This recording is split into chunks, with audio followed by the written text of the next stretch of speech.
Merci de nous accueillir chez vous. Vous avez bien sûr fait le bon choix. La rédaction de la RTM a l'énorme plaisir aujourd'hui d'accueillir sur son plateau comme invité dans ce débat de la rédaction Maître Assane Dioma Ndiaye. Il est avocat à la Cour. Il est également le président de la Ligue sénégalaise pour la défense des droits de l'homme. Il s'est constitué partie civile donc dans ce collectif des avocats, donc des victimes dans l'affaire Habré. Maître, bonjour et bienvenue. Bonjour Ali, et dire que c'est un plaisir réel d'être votre invité et d'être sur ce plateau de RTM. Maître, je l'ai dit, vous vous constituez partie civile donc, dans cette affaire. Vous avez tenu hier un point de presse avec les victimes du régime de l'ancien président tchadien. C'est pour réclamer justice? Oui, en fait, je suis le coordonnateur des avocats sénégalais des victimes de M. Hissène Habré. Et depuis l'inculpation, ces victimes étaient pressées de venir d'abord procéder à ce qu'on appelle dans notre jargon la confirmation de conscience de partie civile. Et avec les diligences de la chambre d'instruction, certaines de ces victimes ont pu même être entendues. La chambre a recueilli leur déposition et donc je confirme que la procédure a pris son envol et que les victimes vont dans les jours, les mois à venir défiler à Dakar donc pour confirmer leur constitution de partie civile et faire leur déposition. Il va de soi qu'il s'agit de milliers de victimes et les Sénégalais doivent s'attendre à un procès grandiose, un procès qui n'a jamais été organisé en Afrique. Et je crois qu'il faut comprendre l'enjeu de ce procès. Et hier, nous tenions à le dire au cours de cette conférence de presse et surtout montrer cette soif de justice de ces victimes et la nécessité pour l'Afrique désormais de s'inscrire dans cette logique de juger ses propres fils et de ne pas laisser les autres juger les enfants africains. Justement, Maître, contrairement aux avocats de Habré qui comptent boycotter le procès, vous reconnaissez-vous la Chambre africaine extraordinaire mise en place?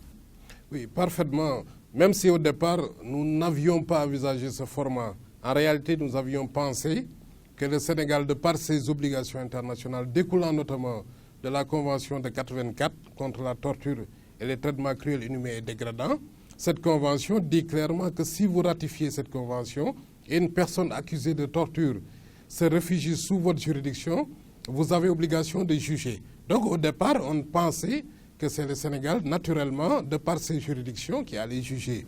Mais il s'est trouvé que l'Union africaine, à un certain moment, s'est appropriée du dossier. Et dernièrement, quand M. Hissène Habré a saisi la Cour de justice de la CEDEAO, la Cour de justice a estimé que M. Hissène Habré ne devait pas être jugé selon le droit sénégalais et selon les juridictions sénégalaises. Et la Cour a recommandé la mise en place d'une procédure spéciale ad hoc à caractère international à l'image des tribunaux ad hoc. Et c'est à la suite de cet arrêt que ce format a été mis en place suite à l'accord signé entre l'Union africaine et le Sénégal.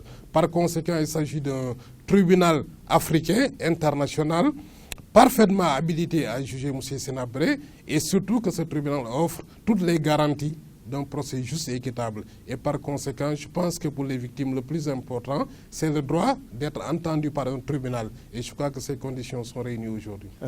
Les associations de défense des droits de l'homme sont indexées dans cette affaire pour leur mutisme, surtout dont la façon Habré a été, disons, cueilli chez lui. Son épouse parle même d'enlèvement. Quel est votre commentaire? Oui, je pense que nous ne pouvons pas nous renier en matière de défense des principes directeurs en matière de droits humains. Et nous avons toujours dit que nous sommes contre ce que nous appelons les interpellations psychotraumatiques. Nous estimons que quand vous devez interpeller quelqu'un, vous n'avez pas besoin donc, de mobiliser une armada, une armée, ou même une légion, parce que vous traumatisez la personne, sa famille et même les voisins. Mais il s'est trouvé que les explications qui ont été données par les chambres africaines nous ont paru plus ou moins légitimes, parce qu'en raison d'abord des risques encourus, parce qu'au niveau du quartier de Ouakam, il y avait des velléités, il y avait des déclarations antécédentes, comme quoi il se pourrait qu'il y ait opposition à toute arrestation de M. Hissène Habré. Et ensuite, pour protéger même Hissène Habré contre lui-même. Lui-même a déclaré une fois que quiconque viendrait le cueillir, il le descendrait. sans écarter d'autres possibilités que les chambres ont expliquées. Donc tout ceci explique sans doute qu'on ait mis autant de moyens en termes d'hommes et de matériel pour procéder à l'arrestation. Mais je confirme avec vous que nous, en tant qu'organisation de défense des droits de l'homme, nous estimons qu'il faut de la dignité, respecter la dignité de la personne, et autant que possible, on doit procéder à des convocations pour une personne qui doit répondre de ces actes devant la justice, et nous sommes contre ce genre d'interpellation. Oui. Pensez-vous qu'il aura un procès équitable au Sénégal, parce qu'on sait qu'il vit au Sénégal depuis déjà 23 ans? Je pense qu'il va de l'intérêt non seulement des victimes, mais de la crédibilité des décisions qui pourront découler de cette procédure. Si jamais les droits de M. Senabré n'étaient pas respectés, ou si jamais les principes des droits de la défense, comme la présomption d'innocence, ces principes étaient foulés aux pieds, je pense que ce serait donner encore des raisons supplémentaires aux afro-pessimistes qui estiment que l'Afrique n'est pas capable d'organiser des procès justes et équitables. Mais même les victimes n'auraient rien à gagner d'une parodie de procès, d'un procès qui serait un procès simplement politique. Donc je pense qu'il s'agit d'une exigence aujourd'hui pour que ce procès juste et équitable soit garanti et que l'Afrique démontre, à l'image de tous les continents, qu'elle n'est pas réfractaire à la justice et que les juges africains peuvent être à la hauteur des défis qui se posent à l'humanité aujourd'hui. C'est un challenge et nous, en tout cas, le souhait le plus ardent des victimes est que ce procès soit le plus équitable.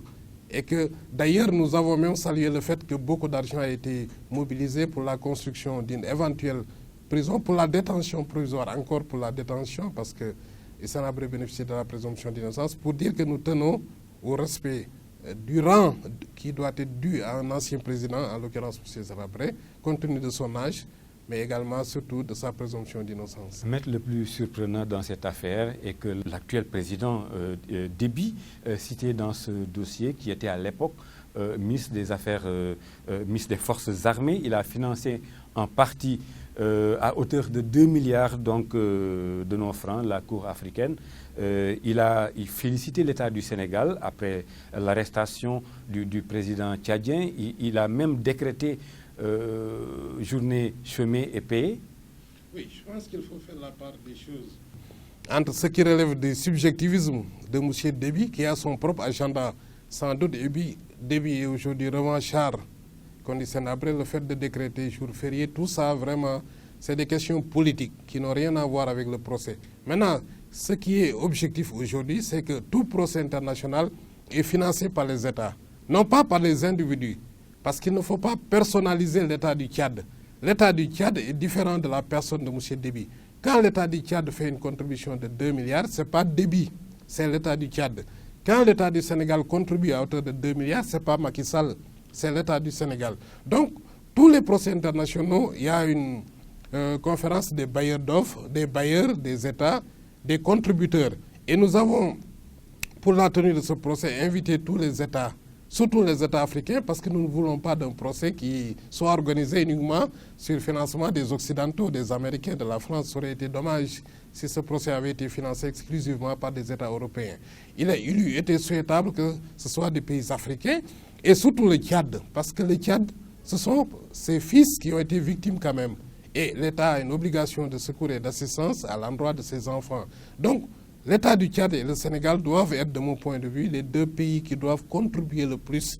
Mais encore une fois, l'État du Tchad est différent de M. Déby. Et si un autre président était là aujourd'hui, on n'aurait pas parlé de Déby, ça aurait pu être un autre président d'un autre nom qui serait à la tête du Tchad. Le financement aurait été là. Donc, une nouvelle fois, l'agenda des victimes n'est pas le même que l'agenda de Déby. Et demain, s'il est établi que M. Déby peut être impliqué dans ce procès par la Chambre, les chambres, parce qu'il n'appartient pas aux victimes de décider qui sera poursuivi ou pas. C'est des faits de 82 à 90 qui sont visés. Il appartient à la Chambre d'instruction, de par son information, d'établir l'implication des uns et des autres. Mais les victimes, en ce qui leur concerne, n'ont pas de fixation sur une personne déterminée, sauf M. Senabré, qui était au plus haut niveau. La responsabilité pénale internationale, c'est celui qui donne des ordres. C'est celui qui a la possibilité de donner des ordres ou de faire en sorte qu'il n'y ait pas de la massivité des crimes, comme c'est le cas aujourd'hui dans l'affaire du Tchad. Donc, de ce point de vue, je pense que les victimes n'ont pas de reproches à se faire. Ils sont focaliser sur la tenue de ce procès et sur la nécessité d'un respect intégral des droits de la défense. Je rappelle que vous suivez toujours le débat de la rédaction sur la RTM qui accueille aujourd'hui sur son plateau Maître Assane Dioma Ndiaye. Il est avocat à la Cour, président de la Ligue sénégalaise pour la défense des droits de l'homme. Il fait également partie du collectif des avocats défenseurs des victimes dans l'affaire Habré.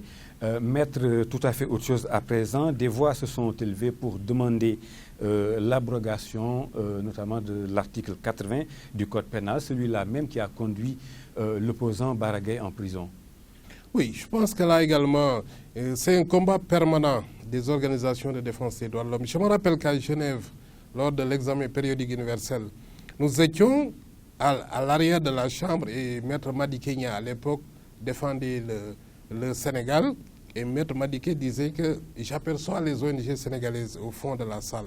Et à l'époque, nous avions du temps de Wade réclamé l'abrogation de cet article qui est foncièrement attentatoire à la liberté d'expression, un article fourre-tout qui permet d'emprisonner des opposants. Parce qu'il suffit simplement d'invoquer l'article 80 pour que le juge d'instruction ait les mains liées. Quand le procureur poursuit une personne sur la base de l'article 80, le magistrat instructeur n'a plus de pouvoir d'appréciation.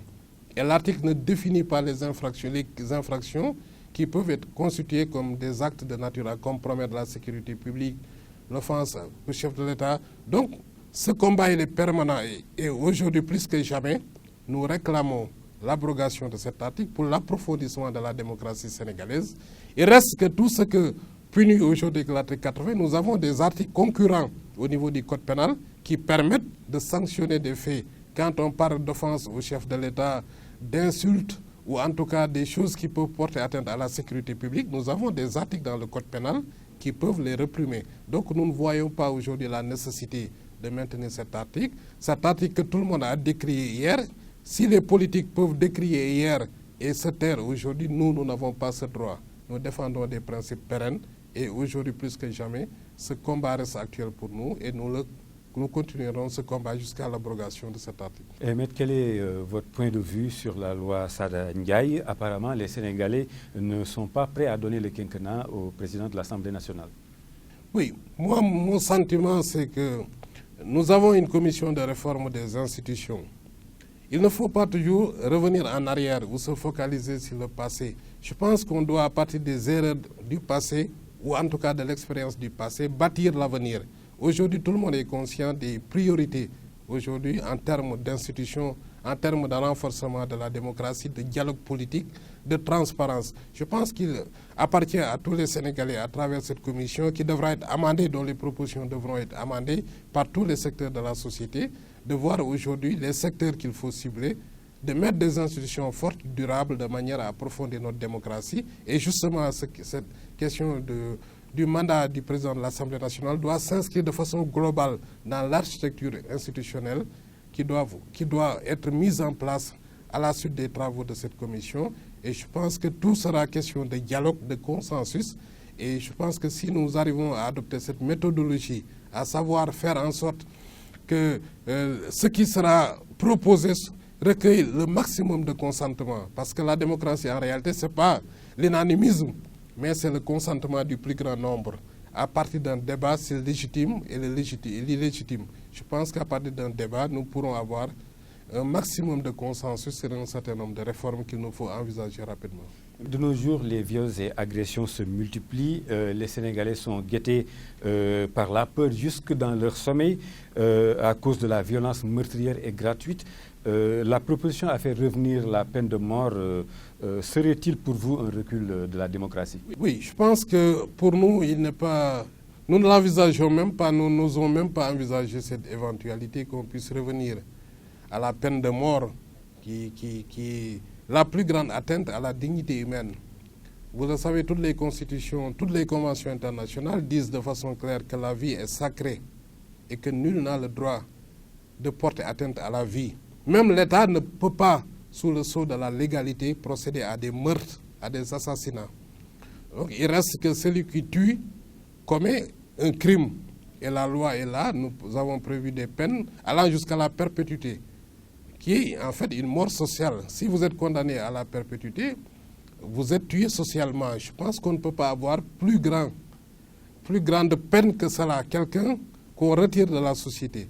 Maintenant, comme nous l'avons dit, le problème, la solution ne peut pas être la peine de mort. Même dans les pays aujourd'hui où vous avez la peine de mort, même aux États-Unis, les études ont montré qu'il n'y a pas de corrélation entre l'existence de la peine de mort et la diminution de la peine de mort. Mais maître, des Sénégalais s'en prennent à leurs concitoyens de la manière la plus atroce. Les meurtriers recouvrent la liberté 5 à 10 ans après leur détention. Et les victimes alors?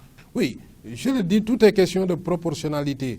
Mais j'avoue de par mon expérience que tous ceux qui ont tué de façon gratuite, de la façon la plus atroce qui soit, comme les derniers meurtres qu'on a connus, toutes ces personnes en tout cas qui sont passées devant les cours d'assises ont été condamnées à des peines de perpétuité, pas moins de 20 ans.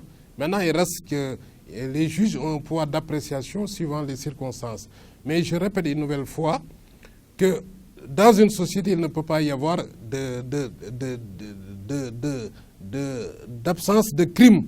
C'est l'humanité qui est ainsi faite et aujourd'hui, il faut s'attaquer aux causes criminogènes. Pourquoi cette montée de la criminalité?